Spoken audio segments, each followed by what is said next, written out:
House Administration Committee is considering for the first time taking this important critical step is a credit to every member here who has been pushing for this change, in some cases for the better part of the last few decades, not to age our senator here, our colleague. But perhaps a good place to start because, because Senator Merkley, of course, has been a champion for ending corruption in Congress for quite some time now, and his clarion call to take this step has been a really important driver to this conversation. So we're grateful to have him today, and we'll go ahead and turn it over to him to be our first speaker. Well, I'm absolutely delighted to be over here in the House side and the House pursuing this aggressively, holding the hearing, having all the partners working together to create a common vision to go forward. It just comes down to this. Are we here for the purpose of pumping up our personal profit or pursuing the public purpose? And it's a conversation we have been having for a decade, because it was April 4th, back in 2012, that Sherrod Brown and I put forward the ban conflicted trading amendment on the Stock Act. And, you know, we had a group of senators that joined us, but not too many. And it has been a process over this last decade of coming back to the issue of increasing the integrity of the work we do. The American people have doubts when they read studies that say members of Congress have stock portfolios that perform significantly better than the general public, and wonder where are they getting that information from. And here's the thing. What should one have in their mind at the moment that you are voting on a bill? Public purpose, not your portfolio. What should you have in mind when you're considering an amendment? Public purpose, not your portfolio. What should you have in mind when you are crafting legislation and working with your legislative team? The public purpose, not your portfolio. So that's what this is all about. And there's lots of complexities we all discover in working on this. We learn a lot about family trust and estate planning. We learn about relationships with spouses and dependents. We learn about how do you define widely diversified. And the team on the House side here has been working on all of these details. And over on the Senate side, a team has been working on those details as well. And I want to say how valuable it's been to have a couple of our new members really engaged on this on the Senate side. And that certainly includes John Ossoff and Raphael Warnock and Mark Kelly, as well as members who have been here continuing to work on this, such as Kirsten Gillibrand and Sherrod Brown. And I know I'm missing others, and I should have written them all down. But the point is, many bills have now been introduced. It's no longer just the one bill, ban conflicted trading. We have about 5 bills, including a couple bills on the Republican side. We're trying to bring all those folks together to common vision, and that's what's happening on the House side. Let's not lose this opportunity. Time is running out. Campaign season is upon us. Many bills are being lined up for the majority leader in the Senate to say, get this bill on the floor. We have to compete with that. And to compete with that, we have to consolidate the different ideas we have about this bill and then coordinate it with the House and Senate. So I'm just really, really excited and pleased about this important work the House is doing.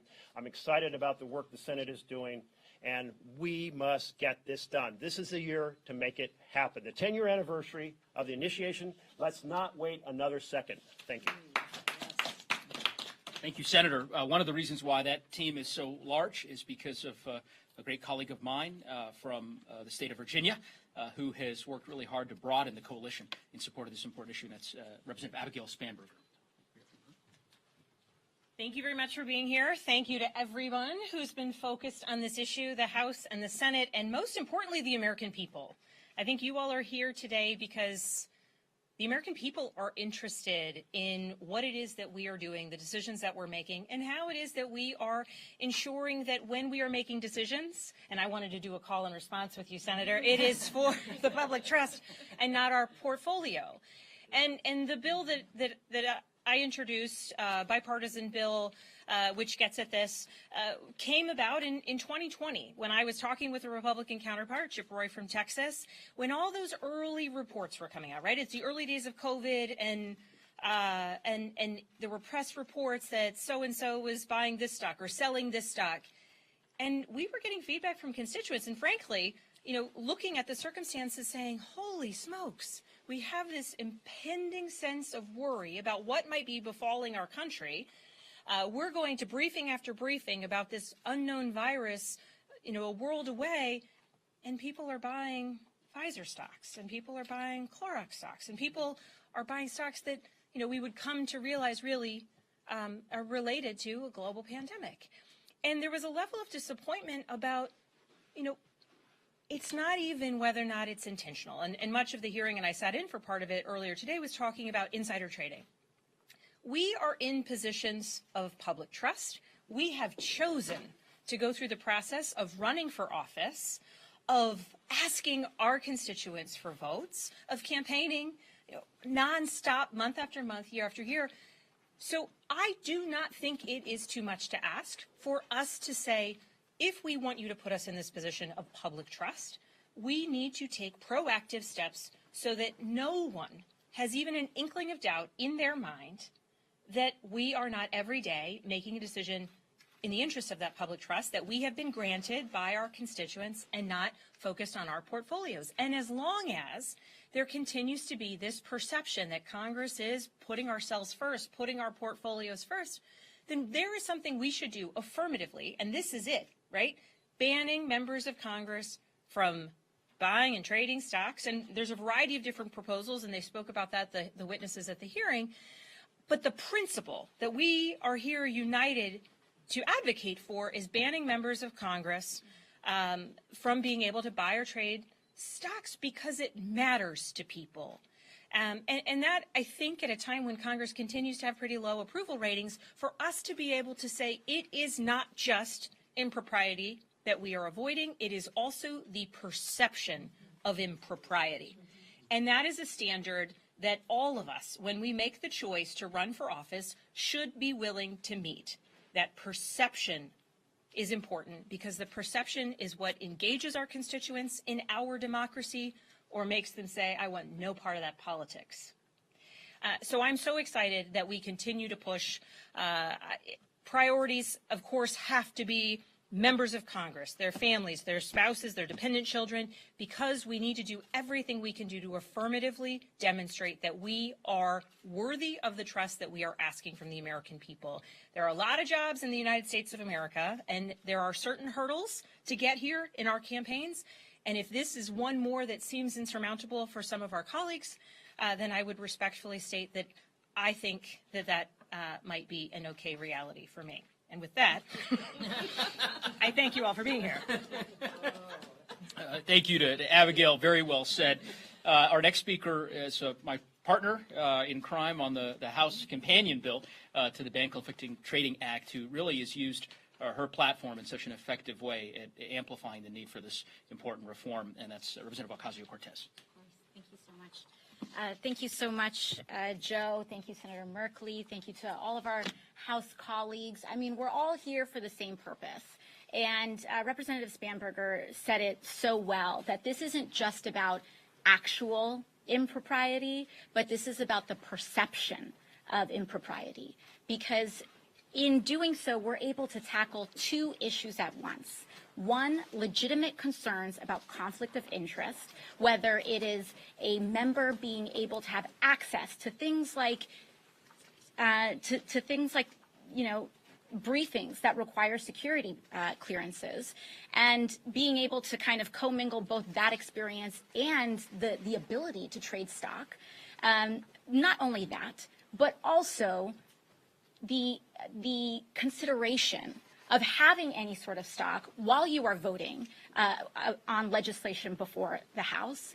But then also, we are also tackling a crisis of faith in our institutions in the United States. And that exploitation of that crisis of faith is a direct threat to our democracy, as we have seen over the last 2 to 4 years. And it is our responsibility to ensure that we eliminate, again, that perception of impropriety, because it is these perceptions that can be exploited to undermine our most sacred institutions. And so there's a very, very, very direct connection between us holding ourselves to a higher standard, holding and having that include our families. And, and there are many different proposals here, but, whether it's spouses, whether it's children, whether it's senior staff members who are also in the room when it comes to writing down the actual lines. We have to be able to assure the American people that it's not happening here, and that they don't have to worry about if they're competing with their member of Congress's stock portfolio in order to be heard. So it's a pretty simple concept, and I'm just so grateful to have so many colleagues of such integrity here to be pushing this issue forward. So thank you. Thank you, Alex. Next, we'll hear from the chair of the Congressional Progressive Caucus, who's been a champion on this issue, just recently introduced legislation with Senator Warren, and we're grateful to have her as part of this coalition, Chair Jayapal. Thank you so much, Representative Neguse, for your amazing leadership. And Senator Merkley, you've been on it. We always say just being a progressive means you're the first to the best and most just idea, and then everyone else catches up. So you're the epitome of that. And to all of our colleagues across the Democratic caucus, this is not hard. This is actually not hard. This is about who we stand for. This is about making sure that when we take any action, whether it's looking at legislation, whether it's approving budgets, whatever it is, whether it's when we're listening to witnesses, whether we are thinking about padding our pockets or if we're thinking about representing the public interest. And there is a deficit of trust in the American people for good reason, with the corporations and the wealthiest having so much influence over our political process. This is one more element of how people look at whether or not we're actually standing up for them, whether or not we're making sure that everyone has opportunity across this country. And so what we have done at the Progressive Caucus is we took all of the bills, we mapped them out on a chart, we submitted it for the committee today with our recommendations, sort of picking from all the bills. Every single bill has excellent components to it. And so what we have tried to do is say, how do we craft the best bill? I learned more about blind trust than I ever thought I would want to know, because I really didn't know much about how they worked and what the challenges were. I learned more about diversified investments than I ever really wanted to know. Don't forget that a very small percentage of the American people actually own stocks. This is a privilege of the wealthiest to even own stock. And so when we are thinking about this, let's be clear that there is something very wrong when people who do own stock look at the trades of members of Congress in order to determine whether or not they should buy a stock. There is a direct correlation. So we are now in the position where we have an opportunity to really show the American people that we are standing up for them and that there is no other interest, personal interest, that gets in the way when we make these critical decisions that last and have impact across the country, sometimes across the world, other than the interests of the American people. So I'm so grateful to the vast variety of colleagues that have worked on this issue and put forward such great proposals. I have a proposal that is bipartisan, bicameral, with Senator Warren, Senator Daines, and Matt Rosendale here in the House. And we are just excited to get the best ideas put together and pass a bill that really protects the public trust. Thank you so much. Thank you, Chair Jayapal. Two final speakers, and then we'll open up for questions. First, our distinguished colleague from New Jersey, who knows a thing or two about ethics in government, having served so honorably in multiple different branches of the federal government, including the executive branch, Andy Kim. And then we'll have Angie Craig from the great state of Minnesota, whose leadership on corporate board service has just been exemplary. So to close this out. Yeah, thanks, Joe. Hey, everyone. I'm Congressman Andy Kim from New Jersey. I'm one of only a handful of Democrats in the House of Representatives that represents the district that Trump won in 2020. And in one of these positions, I get constantly asked, wow, your district must constantly be this battle between Democrats and Republicans, and that's where you have to navigate. But what I try to explain to folks is that that's actually not right. In fact, in my district, The vast majority of people in my district, frankly, are suspicious of both parties. They have problems with politics as a whole. And the dividing line is not between Republicans and Democrats. It's those that are engaged and those that feel like the system doesn't work for them. And when I look at this and when I see people on both sides of the aisle that have lost faith in their government, lost faith in the institutions of our democracy, I see one of the biggest challenges that we face in making sure that our democracy continues forward as restoring that trust, as showing people that the government works for them. And all my colleagues here so eloquently explained different aspects of why it is that we're trying to do this. You know, this is part of it is about the perceptions or the actualities of profiteering or of insider trading and making sure that that doesn't happen. You know, the ability for us to use information that we have to make trades, but it's also about the conflicts of interest side. That if you hold stocks and you sit on committees that do business on those issues, there's always going to be that concern. So it's just so important that, and I'm so grateful to be a part of this here today because each of us have different ideas, but we stand here in front of you unified about this. Any one of our proposals would move this forward significantly in this country, and I would support every single one of their proposals, and I really do hope that we seize this moment. The other last thing that I just want to say is that someone who did work in the executive branch before, I do hope, whether it's now or down the road, that we try to make a standard across our government. You know, as someone who, again, worked in multiple different agencies, seen the information that we have, whether at the Pentagon, the State Department, or elsewhere, it's important for us to keep that in mind. Now, the proposal I tried to push for is trying to hold this same standard across all three branches, including the President, the Vice President, the Supreme Court, Senate-confirmed jobs, and others. I know, we need to find out what we can do to move this forward a bit large, but I hope that that's a goal we can all agree on. Thank you, everyone. To close this out. All right, well, thank you so much. There's not much more I can say, so maybe I'll just, but that never stopped a member of Congress from talking anyway, so maybe I'll just go. My name is Angie Craig. I represent Minnesota's 2nd Congressional District, and my background experience in this issue is I actually sat on a corporate executive team for 12 years before I came to Congress, and this is not hypothetical to me. It's not hypothetical. I helped run the investor relations department of a major Fortune 500 company.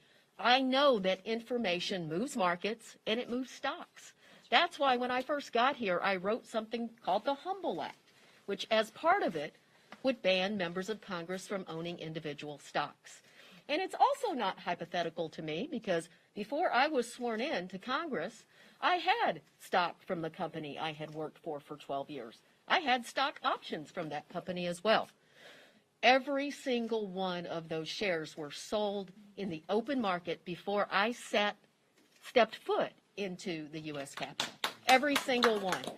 And if we can't find 535 people in the damn United States of America who are willing to give up their personal stock portfolio in order to serve their constituents, then shame on us. Just shame on us. So thank you again for being here, and really, really appreciate the opportunity. Well, that's a great way to close us out. It doesn't get better than that. A broad, diverse coalition united on this common principle. We have no doubt that we're going to succeed. So with that, we'll open it up for some questions from members. Yes. So Congressman Sandberg and I have talked about this for a story that we've done previously on this push. And you're right, campaign season's upon us. This is a popular bipartisan issue. It just feels like you've got a lot of collapsing of a lot of proposals to do and a lot of melding to do. What's your timeline? How are you going about that? Are you meeting regularly? Just take us inside this a little bit. I would say, first and foremost, today was a very important step in that process, right? And as you heard from Representative Spanberger, who attended some of the hearing, many of us were tuning in during the course of it. I think it's still going, or at least it was interrupted by votes. The consideration of all these different proposals, which I don't see as competing or necessarily mutually exclusive, was very important. And it's something that the House Administration Committee has never done before. Now, obviously, as you sort of obliquely referenced to, comes the important work of figuring out a way forward, determining the right vehicle, getting it to the floor. I think our message is simply there is consensus around the basic fundamental principles that members of Congress shouldn't be serving their stock portfolios. They should be serving the people. And there are a range of proposals that have been introduced by the members gathered today to accomplish that. We will be certainly committed to doing the hard, difficult work of legislating, of trying to carve out what that final vehicle may look like. I think we'll have robust debate on the finer points that Chair Jayapal sort of articulated around trusts and so on and so forth. But I'm confident that we'll reach a good conclusion, and perhaps even more importantly, because of the depth and the breadth of this coalition, I suspect that we're going to have success in getting something to the floor. And at this point, I mean, leadership is not surprised that these conversations are happening because it's been out there for so long. Are you confident that Speaker Pelosi is behind where you guys end up, and the same for Schumer? I can't speak for House leadership. I would just simply say when you have folks like Representative Spanberger and Chair Jayapal and Representative Kim and Representative Craig all on the same team pushing forward on an issue of this substance, I bet that we're going to get this done. And most importantly, if I can just add, when you have, according to a Fox poll recently, 70% of the American people want to see this happen, I think it's a pretty straightforward priority that we should, as members of Congress, right now we've got the Democrats here, but notably many of our bills are bipartisan. The bill that I lead is more than 60 co-sponsors, very, very bipartisan. So it is not just us, a broad swath of Democrats from across the country, across times in Congress. It is also Democrats, Republicans, across geographies, across length of congressional service, and then the American people. So hopefully, if that's not a push towards doing this right, important thing, I don't know what else is. Senator? So the Senate's out for the next 2 weeks. And my feeling is that we have to use those 2 weeks to really work this with every member. We need to be able to come back 2 weeks from now and have a consolidated vision in the Senate. Otherwise, we are going to miss this opportunity. One example of the complexity, which is reflected in the press release from the House side, are blind trusts. Data for Progress had a poll that said 2-to-1 American citizens say, hey, members shouldn't trade stocks. And 2-to-1, when they're asked if they should put their stocks into a blind trust, they say yes. And yet, is a blind trust really blind? Can we modify that blind trust so it is truly blind? Kind of have, if you will, the congressional standard blind trust. And those are complexities that we are wrestling with. They are the details that we have to iron out very quickly now. And my sense for the Senate is, and again, we've had a group that's been meeting time and time again to share their insights, their personal experience, their knowledge of the financial world, consulting with professional financial people who know these things inside out. Who was it who said you learn more about blind trust, or someone? I share that. Yeah, it's like, haven't we all? Did we know on the Senate side that there is a standard used by Senate ethics? There is a national standard, and individual states have their own standards. Well, we're learning that. And how do those all overlap, and what should our standard be in this bill? And we want to get this right. But if we keep coming back to the core principle, which is scandal after scandal has involved members of Congress trading publicly traded stocks while having access to special information, we will get this done. Yes. Now, I know Congresswoman Spanberger, I know we've also talked about this before in regards to the Trust in Congress Act that you had worked on before. It sounds like, though, that there's different approaches or like different aspects as to what bill to go forward with. So is it more of like a general consensus that you guys would want maybe like a group package where it touches on multiple things? And then on top of that, I mean, Senator, I just want to know, have you been able to speak with some of the senators that were part of that news at the start? Have they given their thoughts on this kind of legislation that would affect them? Was your reference to senators who were involved in the issues before? At the start of the pandemic, when the news initially broke. I've had conversations with pretty much everyone who owns stocks on the Democratic side, several members of the Republican side, but not all. But all of the, I can't tell you exactly who and exactly what because those were confidential conversations. But here's what I've come away with. It is clear to me that on the Democratic side of the aisle, the principle of ending conflicted stock trading is essentially unanimous. There's interest in the details, interest about does a blind trust work or not, interest about the implementation date, interest in how spouses are affected, can children do hobby trading to learn about the stock market, how do you address stock options that might become available through a retirement plan, et cetera. So we're working on all these details, but the principle is essentially universally held on the Democratic side of the aisle. I cannot say it's universally held on the opposite side of the aisle, but it's held by many, many of my colleagues across the aisle. I would add one thing. I've had conversations with colleagues who are really apprehensive about this principle, be it any specific piece of legislation or even just the principle of banning individual stock ownership, be it total divestiture or an option to put into a blind trust. And, I have had various different conversations, a couple of which went something like this. Oh, well, there was a reporting, and not specific to the COVID-related early days, but in more recent months, there was reporting about some of my stock ownership and, the correlation between the committees that I serve on and, this is, I didn't do anything wrong, et cetera, et cetera. And this was a conversation I was having with a colleague who was expressing concerns about the legislation. And I said, no, this is exactly the point of this legislation, because I believe you 100% that you and your spouse didn't do anything wrong. I believe you 100% that you really do have the money person handling your money, and it's, more of a good investment than linked to what you're working on. But that's the point. The point is that perception is there. And would you love to save yourself from that call from a reporter saying, hey, why is it that your family sold this stock on such and such day and you happen to be on such and such a committee? If you literally, and as was the conversation with this individual, have your money person handling your money, then take it one step further, make it a blind trust, have a money person handling your money, and you'll never have to field that phone call again. And we have the added benefit of ensuring that people believe in and trust that we are always working on their behalf. So in fact, some of the people who have been most impacted, the conversation and the pitch to them is, this is kind of the point, right? Because if what you're doing was really just a misperception, let's avoid that altogether.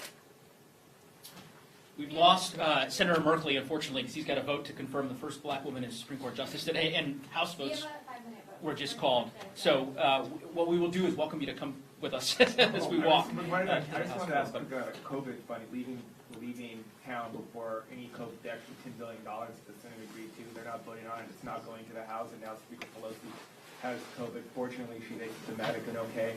So I was wondering, how's it feel to leave without getting any of that COVID? I'm sure members will be happy to talk to you about that as we head to the floor to vote on important legislation regarding Russia. It's critically important to get COVID relief done, and we'll keep pushing towards that end. Thanks, Thank you all so appreciate much. it.